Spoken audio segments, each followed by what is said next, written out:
पूरे प्रदेश में अगर देखें, जब भी नौजवान अपनी नौकरी मांगने आया, अपने हक के लिए आया, यहाँ की सरकार ने उसे लाठी दी है। नौजवान को यहाँ अपमानित होना पड़ा है।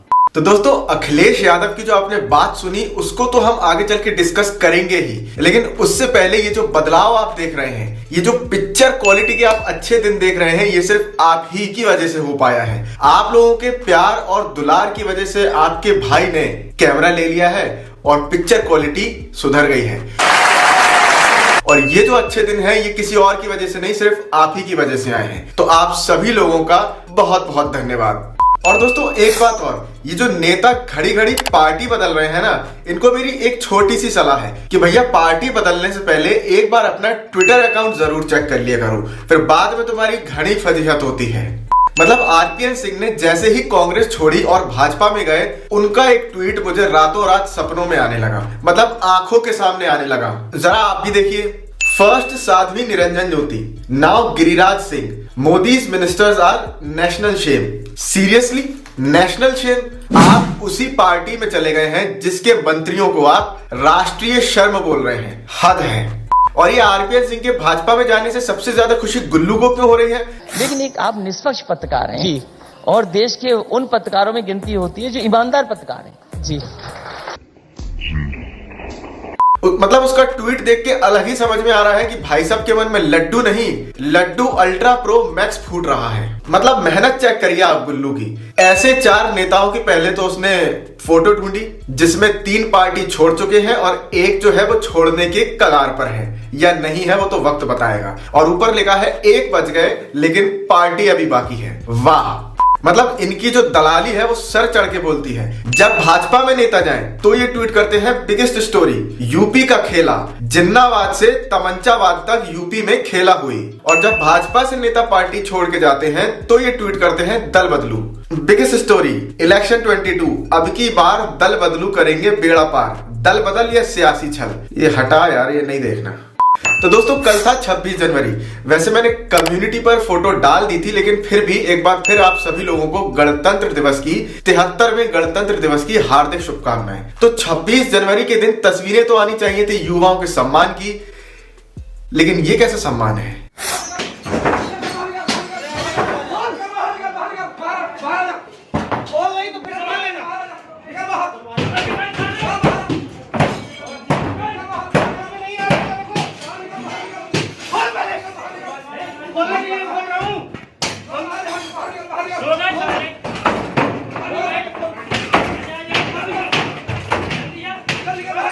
बिहार और उत्तर प्रदेश के कई बड़े शहरों में छात्रों ने बड़ी संख्या में प्रदर्शन किया एनटीपीसी के रिजल्ट को लेकर। इसी प्रदर्शन के चलते छात्रों को पुलिस ने हॉस्टल से निकाल कर मारा है। तो मतलब किसान से छात्र तक, India came a long way.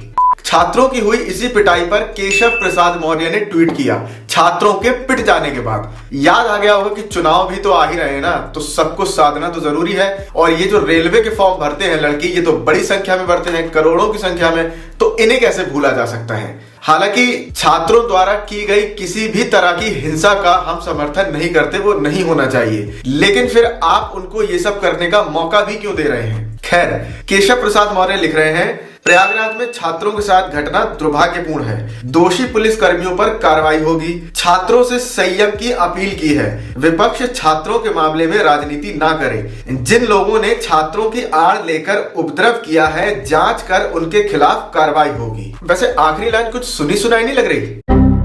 या ये भी हो सकता है कि छात्रों की नाराजगी आने वाले चुनाव में कितनी भारी पड़ सकती है उसका डर सता रहा हो। 26 जनवरी को सुबह से ही छात्र अलग अलग शहरों में अपनी आवाज उठाते गए और प्रदर्शन करते गए कड़ी ठंड में, और किसी भी गोदी मीडिया के बड़े चैनल ने इस पर प्राइम टाइम डिबेट नहीं करी।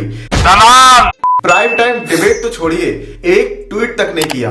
ऑल्ट न्यूज के पत्रकार मोहम्मद जुबैर ने ये ट्वीट करके बताया कि किस पत्रकार ने इस मुद्दे पर कितने ट्वीट किए। देख लीजिए, 000000000।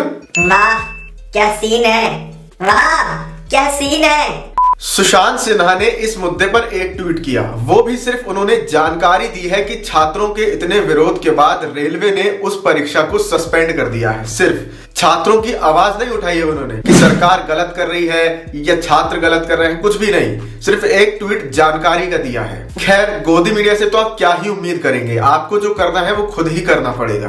आरआरबी को ये काम पहले कर लेना चाहिए था, ऐसा विवाद नहीं होता। 2019 की वैकेंसी में जो नोटिफिकेशन आया था उसको अचानक आप 15 दिन पहले कहिएगा तो थोड़ा सा मिसअंडरस्टैंडिंग लोगों में होगा ही। मतलब दोस्तों, अब आप इस बात का अंदाजा लगाइए कि रेलवे में होने वाली ग्रुप डी की परीक्षा के लिए 4th क्लास की परीक्षा के लिए 2 पेपर कर दिए गए हैं। जी हाँ, प्री और मेंस। मतलब सरकार चाहती ही नहीं है क्या कोई सरकारी नौकरी करे। वैसे ही तो सरकारी नौकरियां निकलती नहीं है, और जो निकलती हैं तो उसमें इतनी कठिन परीक्षाएं और इतने सारे पड़ाव बना दिए जाएंगे तो क्या ही होगा।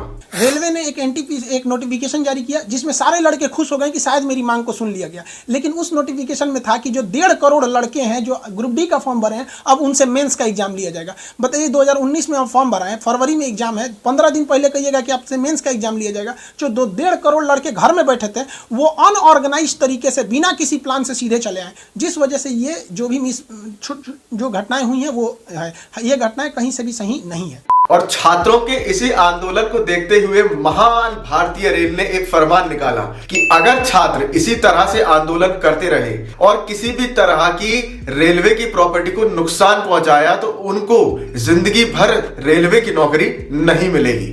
हद है। ये तो ऐसे कह रहे हैं जैसे रोज रेलवे की नौकरी घर आकर दे रहे हैं कि कर लो भैया, बहुत है हमारे पास। अरे भैया, जो चीज आंदोलन करके नहीं मिल रही वो बिना आंदोलन किए कैसे मिल जाएगी? कुछ अक्कल बक्कल है कि नहीं है? छात्रों द्वारा हो रहे इस आंदोलन को लेके राहुल गांधी से लेके अखिलेश यादव से लेके कन्हैया कुमार तक सबने उनकी आवाज उठाई, सबने ट्वीट किए, सिवाय डबल इंजन की सरकारों वाले नेताओं के, क्योंकि वो तो इनडायरेक्ट चुनाव प्रचार में बिजी थे। जी हाँ, इनडायरेक्ट चुनाव प्रचार। इनडायरेक्ट चुनाव प्रचार कैसा होता है? ऐसा होता है। सफेद कपड़ा। 26 जनवरी की सुबह परेड देखने आए प्रधानमंत्री जी इनडायरेक्ट चुनाव प्रचार करते देखे। जी हाँ, अब ये मैं क्यों कह रहा हूं कि इनडायरेक्ट चुनाव प्रचार, मतलब प्रधानमंत्री जी को ध्यान से देखिए, सर पे उत्तराखंड की टोपी है, गले में मणिपुर का गमछा है। क्यों? क्योंकि इन दोनों ही राज्यों में आने वाले समय में चुनाव है। ठीक इन्होंने बंगाल चुनाव से पहले भी ऐसा ही किया था जब ये वैक्सीन लगवाने गए थे, बंगाली गमछा डालकर। एक बात तो है, चुनाव कैसे जीतना है, जनता के मन में कैसे उतरना है, ये डबल इंजन की सरकार को भली भांति पता है। इसमें इनका कोई टक्कर नहीं है। बल्कि मैं तो ये कहता हूं कि देश के विपक्ष को किसानों और छात्रों से सीखना चाहिए कि जनता की आवाज कैसे बुलंद की जाती है, अपने हक को कैसे मांगा जाता है। लेकिन विपक्ष है कि बुरा लगता है भाई, आप लोग भी जानते हो। बाकी देश में चल रही सभी सरकारों से हमारा बस इतना ही कहना है, इतनी सी ही गुजारिश है कि देश के अंदर जो छात्र हैं उनको फालतू में उंगली करना बंद कर दें, वरना अगर चुनाव के समय उन्होंने अपनी उंगली का गलत इस्तेमाल किया तो दिक्कत हो सकती है।